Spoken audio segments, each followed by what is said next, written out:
There's a good number of business folks in your district who are small businesses, restaurants, farms, and the like, and they'll tell you that they really depend on illegal immigrants to help them stay in business. If the INS, if you were elected and the INS were to tell you, we're going to go through Litchfield County, we need to do some raids and round up illegal immigrants, would you support that?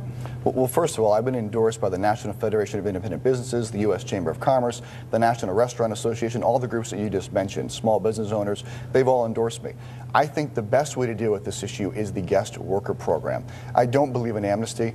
I don't believe that we should just simply let someone become a citizen by breaking the law. I think by allowing a guest worker program, it gives the businesses the workers that they need, particularly when there are jobs that Americans won't do.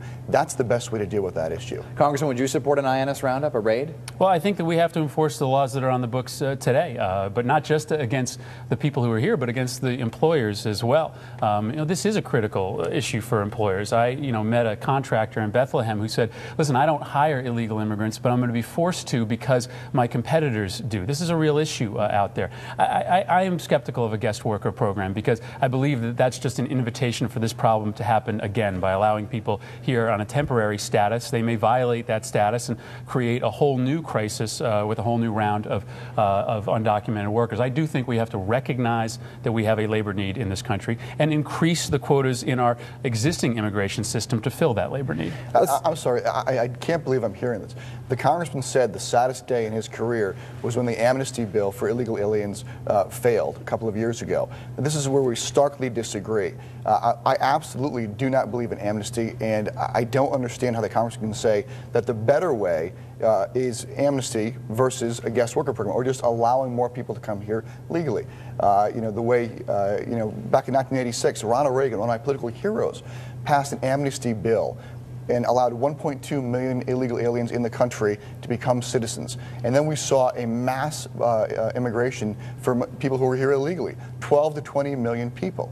So I don't understand how he can vote to gut border security, which he has in Congress, how he can support the amnesty bill that was proposed a couple of years ago and not support a guest worker program.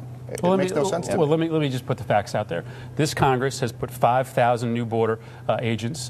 We've put $2.3 billion into more fencing across the border. And Senator Cappiello talks about bipartisanship, but this is an issue that mandates that we try to come up with a reasonable compromise. I do support a pathway to citizenship with a very high bar for some people that have been here. Allow them to get in line and apply to stay. And it is only with that compromise that we're going to be able to pass an immigration reform bill. It's buzzwords like amnesty that stopped this from happening last time. It's one thing to talk about reaching across the aisle, and another to do what Senator Cappiello has done, which is to take a line in the sand position that really doesn't help this issue get done in the end. In